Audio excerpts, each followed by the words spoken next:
오늘 함께 나눌 말씀의 제목은 과거를 회상하는 욥이라는 제목으로 하나님 말씀 우리가 함께 살펴보고자 합니다. 과거를 회상하는 욥이다. 2절에 그렇게 시작이 되죠. 나는 지난 세월과 하나님이 나를 보호하시던 때가 다시 오기를 원하노라. 이렇게 회상합니다. 우리가 주셨던 은혜를 회상하는 것, 내가 전에 받았던 은혜, 하나님이 나에게 주셨던 그 충만한 은혜, 하나님이 나에게 주셨던 도우심 등을 회상하는 것이 얼마나 중요한가, 돌아보는 것 너무나 중요합니다. 혹자는 그렇게 얘기할 수 있습니다. 우리가 과거의 은혜로 살면 안 된다. 우리가 과거의 은혜를 살기 위해서 과거의 은혜를 회상하는 것이 아니라 그때에 주셨던 은혜를 사모하기 때문에 우리는 과거에 주셨던 은혜를 돌아보는 것입니다. 그때 받았던 은혜가 지금 있는가? 주님, 내가 그때 받았던 은혜 받을 때의 그 간절한 마음이 지금 없으면 용서해 주시옵시고 그때와 같은, 그때보다도 더 큰 은혜를 주시옵소서 하는 마음으로 우리는 과거에 받았던 은혜를 회상합니다. 그러니까 그 과거에 받았던 은혜를 회상함으로써 현재 만나고 있는 고난을 극복하게 한다는 것입니다. 이게 참 중요합니다. 과거를 회상한다는 것은 현재를 극복하게 합니다. 하나님이 나에게 그때 그런 은혜를 주셨지, 이번에도 그러한 은혜를, 그때보다 더 큰 은혜 주시기를 나는 주님 앞에 갈망합니다. 이 마음이 우리로 하여금 현재 당하는 고난을 극복하게 합니다. 자, 그런데 지금 오늘 본문은 29장과 30장 그리고 31장으로 쭉 이어지는 이 본문을 보게 되면 욥은 과거를 회상하지만 현재를 극복하는 것이 더딘 모습을 보이고 있습니다. 왜냐하면 이 29장이 끝난 뒤에 30장 돼서는 하나님이 나를 이렇게 고난에 처하게 하셨다라는 아주 이 마음이 괴로운 상태에 대해서 토로하고 있기 때문에 그렇습니다. 왜 그럴까? 욥은 현재의 그 고난을, 과거에 주셨던 은혜를 회상하면서 극복하던 것이 더딘 이유가 무엇이었는가? 이걸 찾아내는 것이 바로 무엇이냐면 욥이 고난 속에서 해야 될 일이었습니다. 이 고난 가운데 내가 과거를 회상함으로, 하나님이 지난 과거 중에 나에게 주셨던 은혜를 사모하고 갈망함으로 그 동일한 은혜로 이 고난을 이기게 하길 원합니다 라는 그 고백 가운데에 더딘 이유를 찾아내야 됩니다. 이게 왜 더디고 있는가? 그러니까 이 고난의 목적이 참, 고난을 통하여 주님께서 가르쳐 주시고자 하는 것이 무엇인지를 우리는 좀 발견하게 되는 것입니다. 그래서 우리가 본문을 좀 이렇게 쭉 이제 좀 찾아보면서 살펴보면서 욥이 과연 과거에 하나님 주셨던 그 은혜로 충만하던 그때의 모습이 어땠는가를 좀 우리가 살펴보고자 합니다. 먼저 우리가 이제 2절을 제가 말씀드렸는데요. 욥이 회상하고 있는 지난 세월, 나는 지난 세월과 또 하나님이 욥을 보호하시던 때, 이때를 지금 욥이 회상하고 있습니다. 2절에서 나타난 이 고난의 세 가지 역할이 있어요. 고난의 세 가지 역할이 무엇인가? 첫 번째, 하나님이 주셨던 은혜를, 하나님이 주신 은혜를 돌아보게 합니다. 욥은 고난의 기간 중에 고난 이전에 누리고 있던 하나님이 주셨던 은혜를 하나씩 하나씩 열거하면서 회상합니다. 전에는 미처 보지 못했던 것이 보이면서 이것도 하나님의 은혜였구나, 이것도 하나님의 도우심이었구나라는 것을 깨닫게 하는 것이 바로 이 고난의 때죠.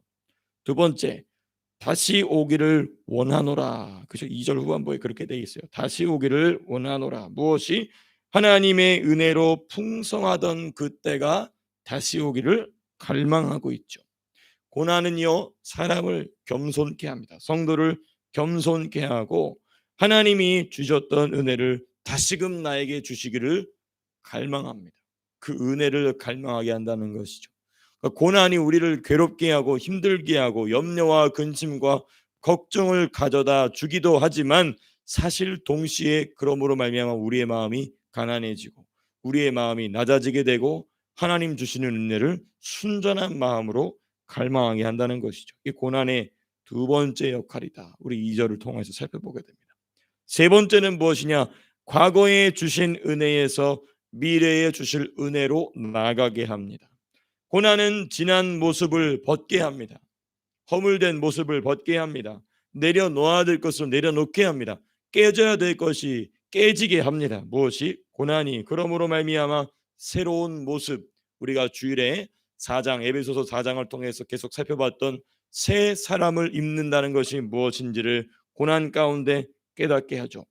요셉의 인생에 보면 그렇습니다. 형들에게 버림받는 등의 여러 가지 고난의 길을 걸었으나 아버지가 어렸을 때 입어줬던 색동옷과 같이 아버지 하나님께서 그에게 영적인 색동옷을 입혀주시죠. 애굽의 총리가 됨으로써 하나님께서 그 영적인 색동옷을 입혀주실 때까지 하나님이 과거에 주셨던 은혜에 머무르지 아니하고 그와 동일한, 아니 그보다도 더 큰 은혜로 응답하실 줄로 믿습니다라는 그 미래에 주실 은혜를 바라보고 요셉은 승리하는 인생을 살게 되었죠. 이 일이 언제 가능하느냐? 고난의 과정을 거쳐야지만이 가능하다는 것이죠. 고난의 과정을 거쳐야지. 자, 이제 우리가 본문의 두 번째 부분을 좀 살펴보고자 합니다. 우리가 본문이 조금 길기 때문에 제가 조금 빠르게, 평소에도 늘 빠르게 했지만 네. 우리 이제 3절과 4절 말씀 보시게 되면 욥이 누리던 것의 목록이 이제 3절부터 쭉 시작이 됩니다. 3절과 4절은 무엇인가? 욥이 누리던 빛과 기름에 대한 이야기가 나옵니다. 3절 보시면 이런 표현이 있죠. 하나님의 등불이 욥의 머리를 비추었고 또 하나님의 빛에 힘입어 흑암에서도 걸었다 라는 말을 3절에 이야기합니다. 여러분, 이 빛은요 욥 개인의 빛이 아닙니다. 신적인 빛이에요. 신적인 빛, 영적인 빛. 하나님 말씀을 차용하여서 이야기한다면 그리스도의 얼굴에 있는 하나님의 영광을 알게 하는 빛입니다. 이게 고린도후서 4장 6절인데요. 우리 한번 찾아서 읽어볼까요? 고린도후서 4장 6절 말씀입니다. 고린도후서 4장 6절 말씀. 이 욥의 머리 위에 또 욥의 인생 가운데 나타나 흑암에서도 걸어다니게 했던 이 빛이 무엇인가? 고린도후서 4장 6절 말씀 같이 한번 읽어보겠습니다. 시작. 어두운 데에 빛이 빛이라 말씀하셨던 그 하나님께서 예수 그리스도의 얼굴에 있는 하나님의 영광을 아는 빛을 우리 마음에 비추셨느니라. 이 말이 뭐냐면 태초에 빛이 있으라 말씀하실 때 말씀하셨던 그 빛입니다. 예수 그리스도로부터 나오는 빛, 그 예수 그리스도의 얼굴에서 나오는 빛이 우리 마음 가운데 비춰지게 되면 무엇을 깨닫게 하느냐? 하나님의 영광을 깨닫게 한다는 것입니다. 그러니까 욥에게 있었던 이 그의 머리, 그의 등불이 머리에 내 머리에 빛이었고 내가 그의 빛을, 여기 그의 빛이라고 되어 있어요. 그의 빛을 힘입어 암흑에서도 걸어다녔느니라. 욥이 얼마나 깊이 있게 하나님과 동행했는지를 보여주는 대목입니다. 하나님의 빛이 욥과 함께함으로써 흑암 속에서도 대낮을 낮이듯이 다녔다. 이게 이제 그리스도 얼굴에 있는 하나님의 영광을 알게 하는 빛이다. 두 번째, 욥이 누리던 기름. 4절 보시게 되면 하나님이 내 장막에 기름을 발라주셨도다 이렇게 되어 있어요. 여러분, 이 기름은 모세오경을 보게 되면 기름과 그 용도는 무엇이냐? 장소나 사물이나 사람 등을 하나님의 것으로 거룩하게 구별할 때 사용하던 것이 기름입니다. 그러니까 하나님이 욥의 장막에, 욥의 집안에, 욥의 가문에, 욥의 소유에 기름을 발라 주셨다는 것은 욥뿐만 아니라 욥의 소유 전체가 지금 하나님의 것임을 거룩하게 구별해 주신 겁니다. 마치 성물처럼, 마치 성막처럼, 마치 이 거룩한 땅처럼, 언약의 땅처럼, 약속의 땅처럼 욥의 모든 것을 구별해 주셨다는 것입니다. 그러니까 이거 하나님이 욥을 얼마나 사랑하시고 또 하나님이 욥을 사탄에게 내주실 정도로 욥이 얼마나 하나님의 자존심을 드러내는 믿음의 사람이었는지를 확증하는 것이 바로 무엇이냐? 기름을 발라줬다는 것입니다. 여러분, 이게 바로 뭐냐? 어제 제가 말씀 가운데 함께 나눴던 바로 그게 인치심입니다. 성령의 인치심.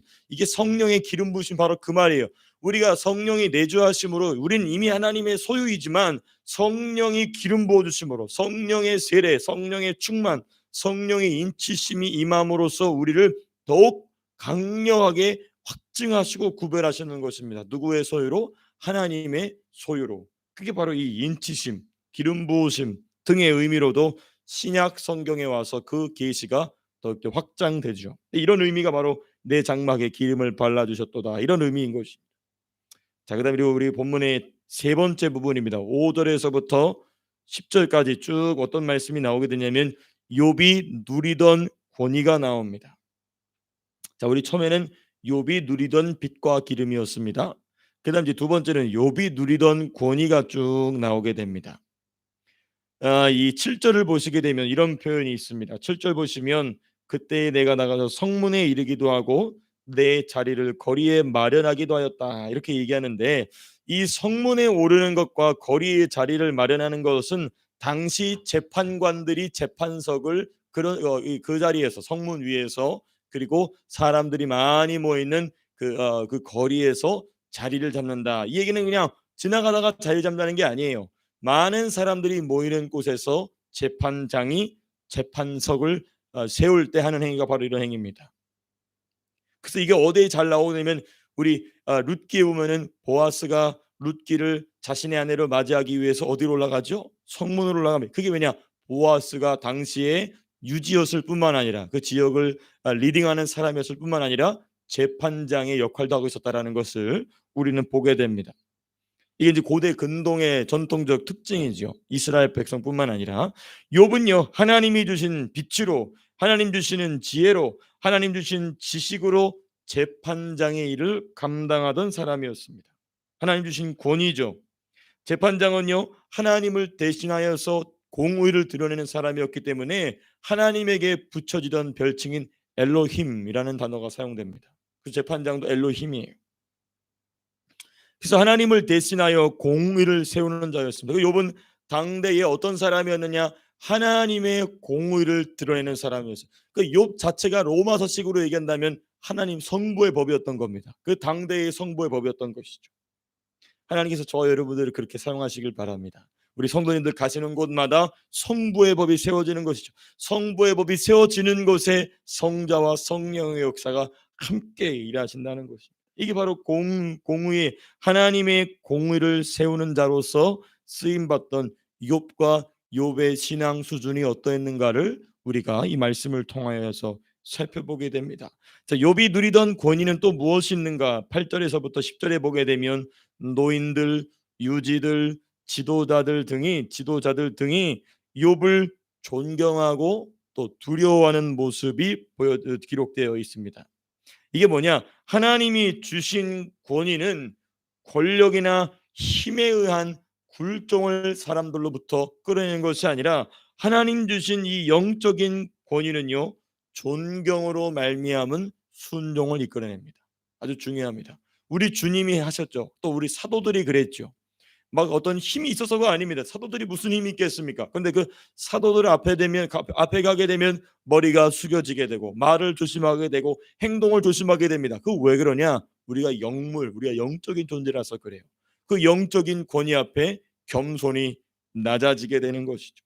이러한 영적인 권위가 욥에게 있었던 것입니다. 이게 바로 욥이 누리던 권위입니다. 눈에 보이는 것으로서는 재판장이었으나 눈에 보이지 않는 것으로서는 하나님이 주신 영적인 권세로 가득했던 사람이 바로 누구냐? 바로 욥입니다.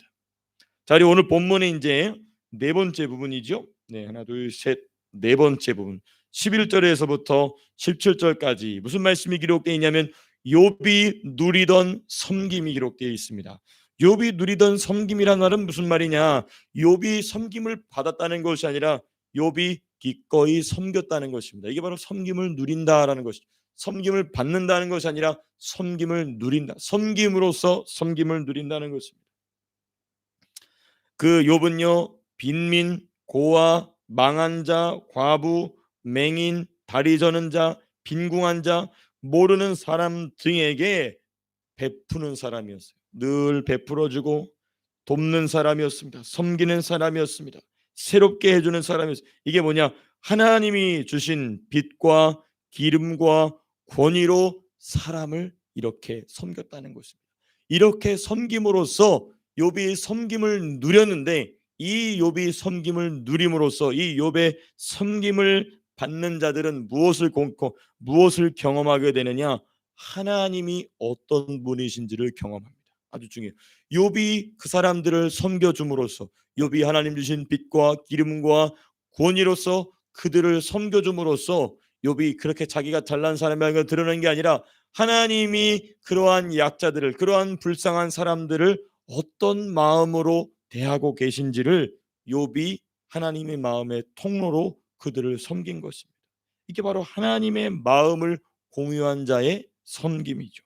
이게 바로 욥이 섬김을 누렸다라는 말의 의미입니다.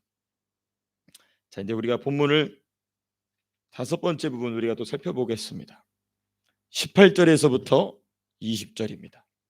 이 18절에서부터 20절은 무슨 말씀이 기록되어 있냐면 욥이 누리던 풍요로운 삶이 기록되어 있습니다. 욥이 누리던 풍요로운 삶. 18절을 보면 이런 표현이 있습니다. 나는 내 보금자리에서 숨을 거두며 나의 날은 모래알같이 많으리라 하였느니라. 욥은요 육신의 강건함과 장수를 확신했어요.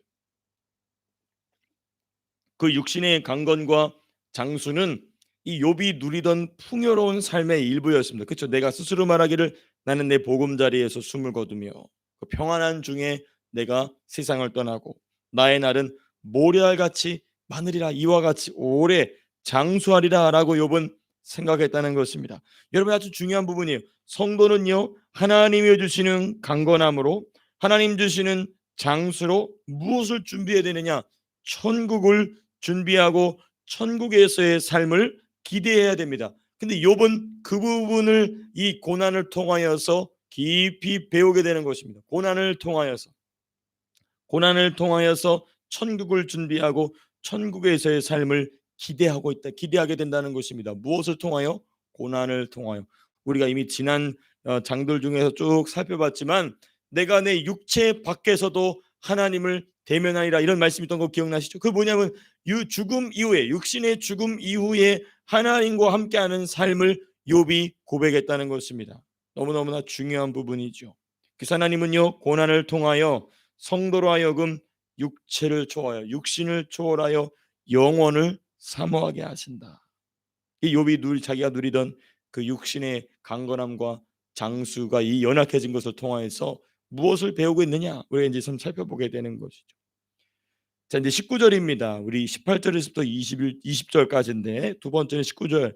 내 뿌리는 물로 뻗어나가고. 자, 18절은 육체에 관한 것이었다면 19절은 이 표현은요 시편 1편 3절의 말씀과 유사합니다. 그는 시냇가에 심은 나무가 철을 따라 열매를 맺으며 쭉 이렇게 말씀이 시작되죠.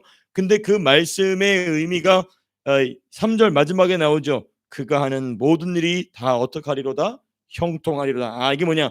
그러니까 이 욥이 말하고 있는 내 뿌리는 물로 뻗어가고 시냇가로 뻗어가고, 이 말은 뭐냐? 하나님이 욥이 누리던 만사 형통을 의미합니다. 물질적 풍요예요. 욥이 하는 일마다 잘 되는 것입니다.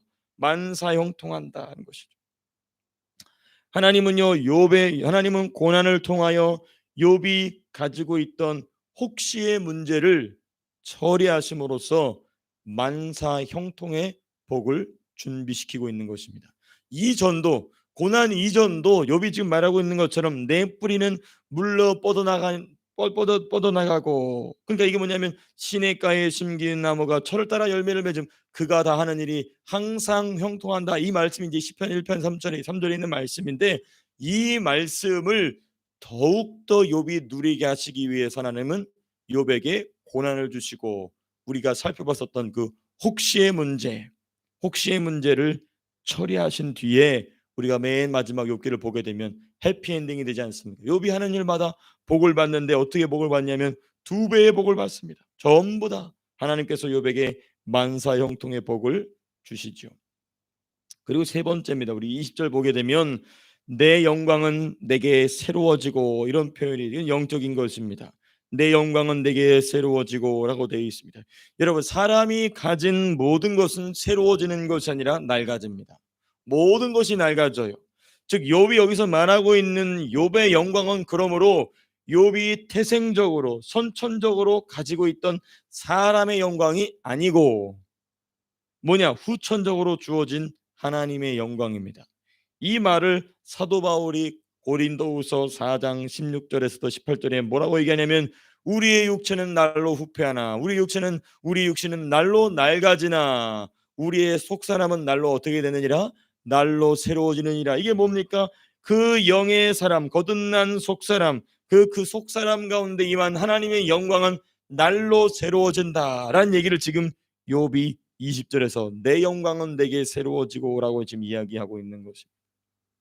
근데 지금은 그 영광이 사라진 것만 같다 이 얘기를 좀 하는 것이죠. 그러나 사실 그것이 아니라 그 영광을 더욱 빛나게 하시기 위해서 하나님 지금 무엇을 사용하시느냐 고난을 사용하고 계신다는 것입니다.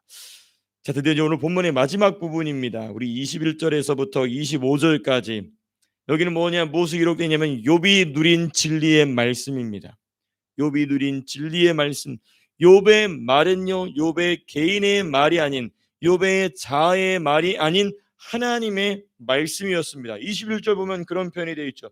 무리는 내 말을 듣고 희망을 얻었으며 내가 가르칠 때에 잠잠하였노라 이런 표현이 있습니다. 또 22절 보면 내가 말한 후에는 그들이 말을 거듭하지 못하였나니 나의 말이 그들에게 스며들었습니다. 사람의 말이요 다른 사람에게 이와 같이 큰 영향을 줄 수 있는 것은 오직 두 가지 경우밖에 없습니다. 사람의 말이 또 다른 사람에게 이와 같이 큰 영향력을 줄 수 있는 것은 두 가지 경우밖에 없습니다. 첫 번째, 진리의 말씀인 하나님의 말씀을 대언하고 있거나, 그렇죠? 우리가 에베소서 말씀을 계속해서 공부했던 것처럼, 아니면 거짓의 말인 사탄의 말이거나, 그렇죠. 이 세상의 역사 가운데에 사람의 마음을 사로잡는 말은 두 가지밖에 없습니다. 하나는 하나님의 말씀이요, 하나는 사탄의 거짓이요. 하나님의 진리의 말씀이요, 아니면 거짓의 말. 이 둘 중에 하나입니다. 둘 중에 하나. 중간은 없죠. 근데 이 욥이 하나님의 말씀을 대언하는 자로서 어떻게 쓰임 받았느냐? 24절에 보면 이런 표현이 있어요. 그들이 의지 없을 때에 내가 미소하면 그들이 나의 얼굴빛을 무색하게 아니하여. 이 말이 뭐냐? 어떤 사람들이 자기가 너무나도 중요하게 하나님의 은혜가 필요하고 하나님의 도움이 필요할 때에 욥의 얼굴만 봐도 격려를 얻었다는 것입니다. 왜 그러냐? 저 사람의 입을 통하여 내가 누구의 음성을 들으니 하나님의 음성을 들으니 그 얼굴만 봐도 그 문제가 해결되는 것입니다. 이게 바로 뭐냐? 욥이 누렸던 진리의 말씀입니다. 이제 결론입니다. 오늘 우리가 29장의 말씀을 우리가 좀 이렇게 빠르게 좀 살펴봤는데요. 하나님은 욥이 누리던 모든 것을 갑절로 주실 계획이 있습니다. 지금 욥이 말한 이 쭉 말한 내용을 욥은 어떤 의미에서 말한 거냐면 이제는 더 이상 나에게 이것이 없다. 나는 더 이상 이런 것이 없다라고 이야기했으나 그것은 하나님의 뜻과는 반대되는 것이었어요. 하나님은 오히려 어떻게 하실 계획이느냐? 그것을 갑절로. 전에 누리던 것이 가장 최고였고 전에 누리던 것이 가장 넘치는 건 줄 알았는데 그게 아니라 하나님은 더 주시길 원하셨다는 것입니다. 다만 무엇을 거친 뒤에 고난의 과정을 지난 후에야 하나님은 그 일을 주신다는 것입니다. 우리가 은혜를 회상하고 은혜를 사모해야 됩니다. 그러나 우리에게 사도 바울이 얘기했던 것은 무엇이냐? 고난을 겸하여 받고 라는 것을 우리가 잊지 않는다면 하나님 주신 말씀으로 하나님 주신 성령의 인치시는 역사의 능력으로 그 고난을 이기게 하시고 저와 여러분들로 하여금 하나님 주시는 그 최소한 갑절의 축복을 누리게 되실 수 있게 되기를 주님의 이름으로 축복합니다. 자, 기도하고 마치겠습니다.